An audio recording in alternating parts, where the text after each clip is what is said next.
آج ہم آپ کو مسلم لیگ ہاؤس مردان ٹکر سے ایک ایسی شخصیت سے ملوانے جا رہے ہیں جو سالوں صدیوں سے پاکستان مسلم لیگ نون کے لیے جی رہے ہیں۔ جب بات ہوئی ووٹ کو عزت دینے کی تو پارٹی قائد کی صدا پر لبیک کہا اور ووٹ کو عزت دو ایک نغمے کی صورت میں اپنی آواز میں پیش کیا۔ دنیا کو بتانا چاہتا ہوں، قاضی کو سنانا چاہتا ہوں، قاضی کو سنانا چاہتا ہوں، ایک نعرہ لگانا چاہتا ہوں، ووٹ کو عزت دو۔ اس شخصیت کا نام شیر زمان ٹکر ہے۔ انٹرویو لے رہے ہیں ٹائمز آف جرنلسٹ کے ٹیم ممبر اور شیر زمان صاحب کے بیٹے حمزہ شیر زمان ٹکر صاحب۔ السلام علیکم سر۔ وعلیکم السلام۔ سر کیسے ہیں آپ؟ میں بالکل ٹھیک ٹھاک ہوں۔ شیر زمان ٹکر صاحب، ووٹ کو عزت دو کا جو نعرہ ہے یہ آپ کے الفاظ ہے، تو آپ ہی بتائیں پاکستان میں ووٹ کو عزت حقیقی معنوں میں کیسے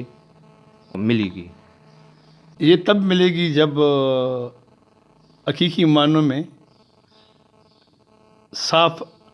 یعنی فیئر الیکشن ہو جائے اور جس کو قوم یعنی جن کو قوم باری اکثریت سے ووٹ دے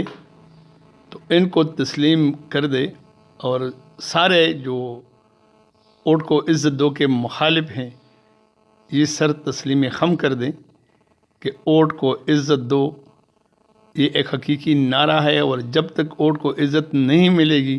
پاکستان آگے نہیں بڑھے گا۔ تو ووٹ کو عزت دو ہم سب پر، ہم 22 کروڑ عوام ہیں اور ہم سب پاکستانیوں پر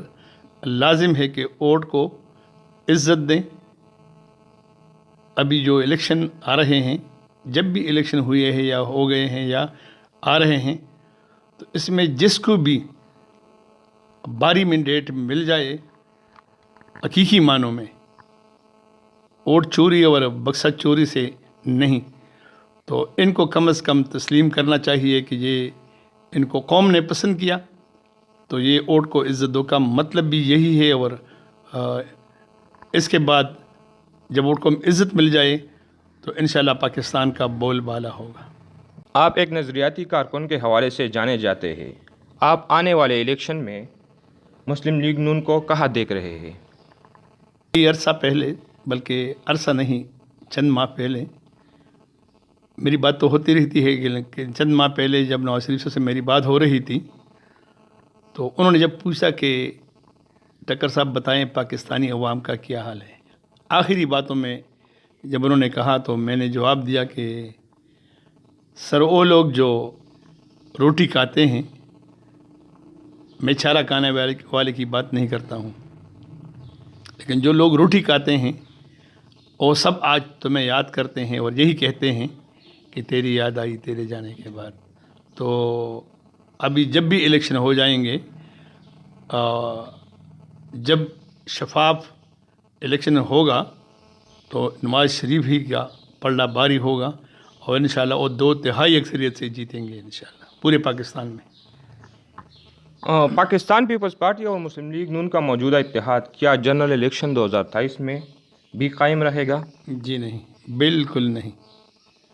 یہ تو میرے خیال میں مجھے تو ان کا تو اتحاد بھی ہے ہی نہیں۔ یہ پی ڈی ایم کی طرف سے جو یہ سارے جو متفق ہیں، تو ہو سکتا ہے کہ پی ڈی ایم کے حوالے سے سیٹ ٹو سیٹ ایڈجسٹمنٹ ہو جائیں کہیں جہاں پہ ضرورت ہو، لیکن الیکشن میں جب ہم جائیں گے، سب جائیں گے، تو ہر ایک کا الگ الگ اپنا اپنا سمبل ہوگا اور ہر ایک کا الگ الگ اپنی پارٹی کا نعرہ اور منشور ہوگا۔ تو یہ بالکل میں ابھی سے کہتا ہوں کہ نہیں، یہ امپاسبل ہے۔ آپ ایک نزدیک مسلم لیگ نون کو مستقبل میں کون بہتر لیڈ کر سکتا ہے، مریم نواز شریف یا شہباز شریف؟ جہاں تک حقائق کی روشنی میں بات کرنا ہے تو مریم نواز کو جو پذیرائی ملتی ہے عوام میں، تو میری رائے میں ہمارے لیے تو دونوں بلکہ پورا گرانا ایک ہی ہے، لیکن جہاں تک حقائق کی بات ہے تو مریم نواز کو جو پذیرائی ملتی ہے وہ کسی اور کو نہیں ملتی۔ نواز شریف کے بعد اگر یعنی جلسے کی ہے، لوگوں کے دل جیت لیے ہیں، عوام کو ووٹروں کو اکٹھا کیا ہے ایک ہی پلیٹ فارم پہ، تو نواز شریف کے بعد صرف واحد مریم نواز شریف ہی ہے۔ آپ شروع سے مسلم لیگ نون کے ساتھ تھے، لیکن آپ نے آج دن تک قومی الیکشن نہیں لڑا، اس کی کیا وجہ ہے؟ میں ایک کارکن کی حیثیت سے پارٹی میں اب بھی ہوں۔ مجھے اگر عہدے بھی دیے گئے ہیں تو میں نے کبھی عہدہ اپنے نام کے ساتھ لکھا نہیں ہے۔ میں ایک کارکن ہوں اور کارکن ہی رہوں گا، اور جہاں تک الیکشن کی بات ہے تو اگر پارٹی نے حکم دیا تو ضرور الیکشن لڑوں گا، لیکن جہاں تک میرا اور میرے دل کی بات ہے تو میں پورے پاکستان میں اپنی نظم اور اپنی یعنی جذبات، لوگوں کے احساسات اپنی ترانوں میں پورے ملک میں گھومتا ہوں، جلسوں میں جاتا ہوں، تو میرا یہی مشن ہے۔ تو میرے خیال میں ایک MNA کی سیٹ کے الیکشن سے یہ اپنے مشن کو ان سے کئی درجہ بہتر سمجھتا ہوں۔ کیا موجودہ حکومت اپنی مدت پوری کرے گی؟ میرے خیال میں تو بالکل نہیں۔ ابھی جو تحریک عدم اعتماد جمع کی ہے اپوزیشن والوں نے، تو موجودہ حکمران ہیلے بہانے تلاش کرتے ہیں، طرح طرح کے اونچے ہتھ کنڈے استعمال کر رہے ہیں۔ ان کو اب میرے خیال میں اخلاقی طور پر ریزائن دینا چاہیے، کیونکہ انہوں نے اپنا اعتماد کھو بیٹھے ہیں اسمبلی میں، اور ان کے بہت سارے MNAs MPAs ان سے پرواز کر گئے ہیں، اور وہ دوسرے پارٹیوں میں زیادہ تر مسلم لیگ نون میں آ رہے ہیں۔ تو یہی بات ہے کہ ان لوگوں کو پتہ چلا، اس نے ایک نعرہ لگایا تھا نئے پاکستان کا، تو نئے پاکستان کا جو انہوں نے نئے پاکستان بننے میں جو اس نے پرانے پاکستان کا جو حشر کر دیا، تو سب کو پتہ چلا ہے، اور ان کے MNAs بھی ابھی اپنے حلقوں میں نہیں جا سکتے، اپنے عوام کو پیش نہیں کر سکتے، اس لیے وہ ان سے یعنی روٹھ گئے اور مختلف پارٹیوں میں جانے کے لیے پر تول رہے ہیں۔ سیاست کے ساتھ ساتھ شعر و شاعری کرتے ہیں، آپ کا پسندیدہ شاعر کون ہے؟ میرا پسندیدہ شاعر تو میں ابھی کیا بتاؤں گا۔ پشتو کے شاعری میں اگر میں پسند کرتا ہوں تو رحمان بابا کو پسند کرتا ہوں، غنی خان بابا کو بھی پسند کرتا ہوں، اور بھی بہت سے شعراء ہیں، لیکن جہاں تک اردو میں علامہ اقبال صاحب کا مقام ہے وہ کسی اور کا نہیں ہے۔ اچھا، ہمارے دیکھنے والے اردو اسپیکر ناظرین کے لیے کوئی غزل یا شعر؟ میں پشتو میں اردو میں کیا بتاؤں، میں تو اب میرے سارے نغمے فیس بک پہ ہے، یوٹیوب پہ ہے، میں تو وہ گا چکا ہوں، ان لوگوں کے لیے میں ترانے پیش کر چکا ہوں، تو ابھی میں کیا آپ کو سنا دوں، لیکن میں یہاں کہہ دوں گا کہ کشمیر کی ماؤں بہنوں بیٹیوں کی ایک آواز ہے کہ وادی کشمیر مسمار ہوئی اور تم نہیں آئے، ہمارے گھروں پہ الغار ہوئی اور تم نہیں آئے، غیر مسلم کے ہاتھوں کیا ظلم کہ نہیں ہوا، غیر مسلم کے ہاتھوں کیا ظلم کہ نہیں ہوا، عزت لوٹنے کا خطرہ تھا بس وہی ہوا، ہماری عصمتیں تار تار ہوئی اور تم نہیں آئے، وادی کشمیر مسمار ہوئی اور تم نہیں آئے، آج محمد بن قاسم کہاں پہ ہے کہ نہیں، آدم کی بیٹی کا محسن یہاں پہ ہے کہ نہیں، عزت نیلام سر بازار ہوئی اور تم نہیں آئے، ہماری عصمتیں تار تار ہوئی اور تم نہیں آئے، ایسا لگتا ہے کہ کشمیر تم نے بیچا ہے، میر جعفر میر صادق ضمیر تم نے بیچا ہے،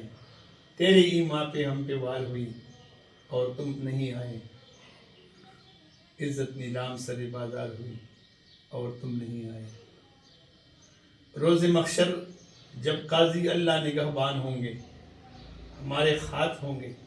تمہارے گریبان ہوں گے، تم ہی پر ڈالر کی برمار ہوئی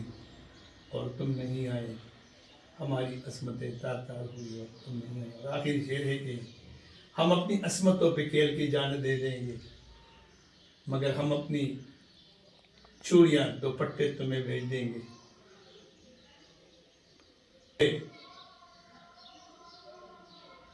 بچے جوان بیمار ہوئے اور تم نہیں آئے، ہماری عصمتیں تار تار ہوئی اور تم نہیں آئے۔ ہمارے پشتون بھائیوں کے لیے ایک غزل یا شعر سنائے۔ میں کوشش کرتا ہوں اور شروع میں یہاں سے کروں گا کہ اگر دسے دچے پختنورونو تچے منگا پختانا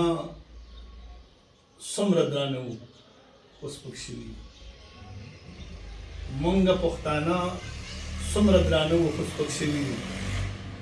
منگا پیو کلی کے دیو بنو رکشوی اور منگچی بانڈ چیانو سادگانو رحم دلو منگچی بانڈ چیانو سادگانو رحم دلو اس تی دخار شویو زربان لکلک شویو او پختنو دلا شیر ڈالے کم چھے دپانو د تاریخ زنیر جیگو پختنو قسم د چور کی گتال کی گو پختنو چشات شات گوری نو منزل تنا رسیگی ملا اتڑے منزل تا برسی گو پختنو دشمن با گٹ بیامومی زمن برخا بخوارا ترسو پور بخپلو کی جنگی گو پختنو رازی چی سرخ پلو کی جرگشو مرکشو واللہ دا گڑنگنو نغرزی گو پختنو رازی چی یو آواز دا ان الحق پیزا کی خور کرو ترسو بمن پا چپخلا ڈبی گو پختنو اجری او جماعتنا او کرنیرا لڑنکڑا ترسو بپا باردو کلوئی گو پختنو زماد سر سودا کڑی زماد سر سودا کڑی سودا گردی دشت گردی ترسو بدا اغیار پخلو غلی گو پختنو ٹکرا رازی چی من من شو تر یو او بلزار شو رازی چی من من شو تر یو او بلزار شو تر سو بدن پرت پتے غسی گو پختنو۔ بہت بہت شکریہ عشر زمان ٹکر صاحب جو آپ نے اپنا قیمتی وقت ہمیں دیا۔ میں آپ کے چینل کا بہت مشکور ہوں جو آپ لوگوں نے مجھے قابل سمجھا کہ میں آپ لوگوں کا اس کے ساتھ کچھ وقت گزاروں اور عوام کو اپنے پاکستانی قوم کو آپ کی چینل کی وساطت سے اپنا آواز پہنچا دوں۔ بہت شکریہ آپ کا۔ بہت بہت شکریہ ٹکر صاحب، بہت بہت شکریہ۔ یہ تھا آج کا ہمارا انٹرویو۔ حمزہ زمان ٹکر اور عادل عباسی کو مسلم لیگ ہاؤس مردان ٹکر سے اجازت دیجیے۔ دیکھتے رہیے ٹائمز آف جرنلسٹ۔